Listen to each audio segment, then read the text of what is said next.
ഒരുപാട് പ്രഗത്ഭരായ ആളുകൾ നമ്മുടെ നാട്ടിൽ ഉണ്ടായിട്ടുണ്ട്. അതിൽ ഒരാളെ വെറുതെ ഒന്ന് പരിചയപ്പെടുത്തുന്നു, ID മുസ്തഫ. നമ്മൾ വയനാട് സ്വദേശിയാണ്. വയനാട്ടിലൊരു കുഗ്രാമത്തിൽ നിന്ന് വളരെ പാവപ്പെട്ട കുടുംബത്തിൽ നിന്നൊരു മനുഷ്യൻ ഉയർന്നു വരുന്നു. ഏകദേശം 6ാം ക്ലാസ്സിൽ പരാജയപ്പെടുന്നു. 6ാം ക്ലാസ്സിൽ നിന്ന് സ്കൂൾ ഡ്രോപ്പ് ഔട്ടായി മാറിയ ഒരു മനുഷ്യൻ പിന്നീട് ഏതോ ഒരു ടീച്ചർ അയാളെ കണ്ടെത്തുന്നു, തിരിച്ചു കൊണ്ടുവരുന്നു. നല്ല മാർക്കിൽ 10ാം ക്ലാസ്സൊക്കെ പാസ്സായിട്ട് PDC ഫറൂഖ് കോളേജിൽ പഠിക്കുന്നു. PDC പ്രീ ഡിഗ്രി ഫറൂഖ് കോളേജിൽ പഠിക്കുന്ന അവസാനത്തിൽ അന്നത്തെ എൻട്രൻസ് എക്സാമിനേഷൻ എഴുതുന്നു. NITയിൽ BTech കമ്പ്യൂട്ടർ സയൻസ് പഠിക്കുന്നു. അന്നത്തെ REC ആണ്, ഇന്നത്തെ NIT ആണ്. BTech കഴിഞ്ഞിട്ട് അതിൽ ഒരുപാട് ഓഫർ വന്നിട്ടും ഗൾഫിൽ ജോലി ചെയ്യുന്നു. തിരിച്ച് ബാംഗ്ലൂരിലേക്ക് വരുന്നു ജോലി ചെയ്യാൻ. ബാംഗ്ലൂരിൽ ജോലി ചെയ്ത് ഇങ്ങനെ നടക്കുന്നതിൻ്റെ ഇടയിൽ ബാംഗ്ലൂർ IIM കാണുന്നു. IIMൽ അഡ്മിഷൻ എടുക്കുന്നതിനെ പറ്റി ആലോചിക്കുന്നു. അങ്ങനെ അതിന് എൻട്രൻസ് എഴുതുന്നു. IIMൽ അഡ്മിഷൻ നേടുന്നു. IIMൽ നിന്ന് MBA കഴിഞ്ഞിട്ട് ID ഫുഡ്സ് എന്ന് പറയുന്ന ഒരു ബ്രാൻഡ് ആരംഭിക്കുന്നു. 50,000 ക്യാപിറ്റലിൽ നിന്ന് തുടങ്ങിയിട്ട് ഏകദേശം 600 crores ടേൺ ഓവറുള്ളൊരു കമ്പനിയായിട്ട് അസിം പ്രേംജി അടക്കം ഇൻവെസ്റ്റ് ചെയ്യുന്ന ഒരു കമ്പനിയായിട്ട് അതിനെ ഡെവലപ്പ് ചെയ്യുന്നു. ഇപ്പോൾ റീസെൻ്റ്ലി IPOയിലേക്ക് എൻ്റർ ചെയ്യുന്നു. ആ രീതിയിലൊരു കമ്പനി മൂവ് ചെയ്യുന്നു. ഞാനെപ്പോഴും ആലോചിക്കുന്നത് അദ്ദേഹത്തിൻ്റെ എഡ്യൂക്കേഷണൽ ബാക്ക്ഗ്രൗണ്ടാണ് ഞാൻ നിങ്ങളുടെ മുന്നിൽ പ്രസൻറ്റ് ചെയ്യാൻ വിചാരിക്കുന്നത്. ഒന്ന്, അദ്ദേഹം ഒരു BTech ഗ്രാജുവേറ്റ് ആണ്. അത് ചെയ്തിട്ടുള്ളതും ക്വാളിഫൈ ചെയ്തിട്ടുള്ളത് REC ആണ്, റീജിയണൽ എഞ്ചിനീയറിംഗ് കോളേജിലാണ് അന്ന്. ഇപ്പോഴത്തെ NIT കാലിക്കറ്റിൽ നിന്നാണ്. അപ്പോൾ ഒന്നാമത്തത് അദ്ദേഹത്തിൻ്റെ ബാക്ക്ഗ്രൗണ്ട് എഞ്ചിനീയറിംഗ് ബാക്ക്ഗ്രൗണ്ടാണ്, BTech ആണ്. ദെൻ അദ്ദേഹം പോയത് പിന്നീട് IIMലേക്കാണ്, ബാംഗ്ലൂർ, ഏറ്റവും സുന്ദരമായ ക്യാമ്പസുള്ള ഒരു IIM. ആ IIMൽ നിന്നാണ് MBA അയാൾ ക്ലിയർ ചെയ്യണത്. അപ്പോൾ ഈ 2 ഇൻസ്റ്റിറ്റ്യൂട്ടിൽ നിന്ന് കിട്ടിയ ഒരു എക്സ്പോഷറിൻ്റെ പവറിലായിരിക്കണം അത്ര നല്ല ഓഫർ ഉണ്ടായിരുന്നും സ്വന്തമായിട്ട് ഒരു ഓണ്ടർപ്രണർഷിപ്പ് ആരംഭിക്കാം എന്നുള്ള രീതിയിലേക്കൊക്കെ അദ്ദേഹം മാറിയത്. അതുകൊണ്ടാണ് ഞാൻ നേരത്തെ പറഞ്ഞത്, നിങ്ങൾ ഏത് കോഴ്സും ചെയ്തോളൂ, ആ കോഴ്സിൻ്റെ ഒരു എക്സ്ട്രീം ഇൻസ്റ്റിറ്റ്യൂട്ട് ഉണ്ട്, ഒരു പ്രീമിയർ ഇൻസ്റ്റിറ്റ്യൂട്ട് ഉണ്ട്. ആ ഇൻസ്റ്റിറ്റ്യൂട്ടിലാണ് നമ്മൾ പഠിക്കേണ്ടത്. അവിടുത്തെ ഒരു ഫാക്കൽറ്റീൻ്റെ ഒരു കപ്പാസിറ്റി, ആ ക്യാമ്പസിൻ്റെ സൗകര്യങ്ങൾ, അവിടെ ഉണ്ടാവുന്ന ഒരു എക്സ്പോഷർ, അതിൻ്റെ ആ ഒരു എൻവയോൺമെൻ്റ് ഇല്ലേ, അത് നമ്മളങ്ങ് മാറ്റിമറിച്ച് കളയും.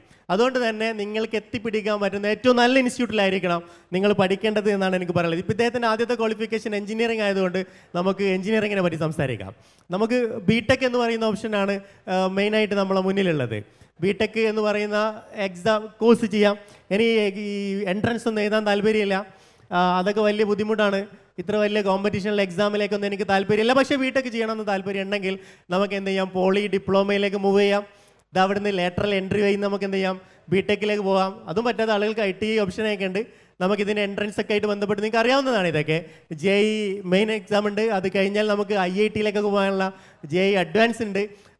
കീം ഉണ്ട്, കേരളത്തിൽ എഞ്ചിനീയറിംഗ് കോളേജിലേക്കുള്ള എൻട്രൻസ് എക്സാമിനേഷൻ ഉണ്ട്.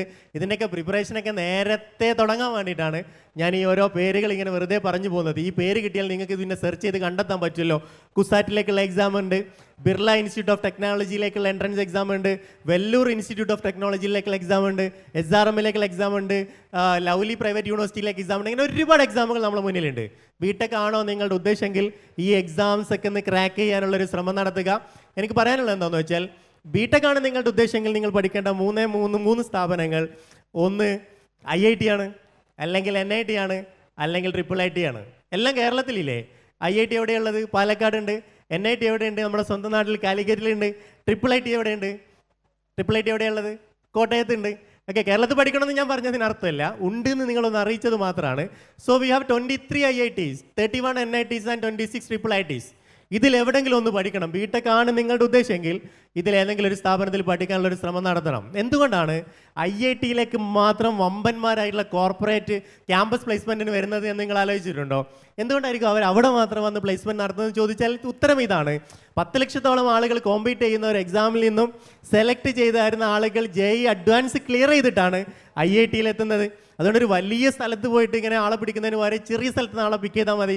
അവിടെയുള്ള ആളുകളൊക്കെ ക്വാളിറ്റി ഉള്ള ആളുകളായിരിക്കും എന്നൊരു ഉറപ്പിൻ്റെ മുകളിലാണ്, അല്ലെങ്കിൽ ആ സ്ഥാപനത്തിലൊരു എക്സ്പോഷർ അവർക്ക് ഉണ്ടാവും എന്നുള്ളൊരു ഗ്യാരണ്ടിയുടെ മുകളിലാണ് വലിയ കോർപ്പറേറ്റ് കമ്പനീസിലൊക്കെ IITയിലൊക്കെ വന്നിട്ട് പ്ലേസ്മെൻറ്റ് നടത്തുന്നത് എന്നുള്ളതാണ്. അതുകൊണ്ട് നമ്മളെവിടെയാണ് BTech ചെയ്യാനാണ് നിങ്ങളുടെ ഉദ്ദേശമെങ്കിൽ നിങ്ങൾ ചെയ്യേണ്ട സ്ഥലം IIT ആണ് എന്നാണ് എനിക്ക് നിങ്ങളോട് പറയാനുള്ളത്. ഓക്കെ, ഇതിനെ പറ്റിയൊക്കെ ഒന്ന് ആലോചിക്കുക. ഇതിനുള്ള ബാക്കിയുള്ള ഇൻഫർമേഷൻസ് ഒക്കെ പരമാവധി കളക്ട് ചെയ്യുക, നേരത്തെ ഒരുക്കങ്ങൾ ആരംഭിക്കുക എന്നുള്ളതാണ് എനിക്ക് നിങ്ങളോട് പറയാനുള്ളത്.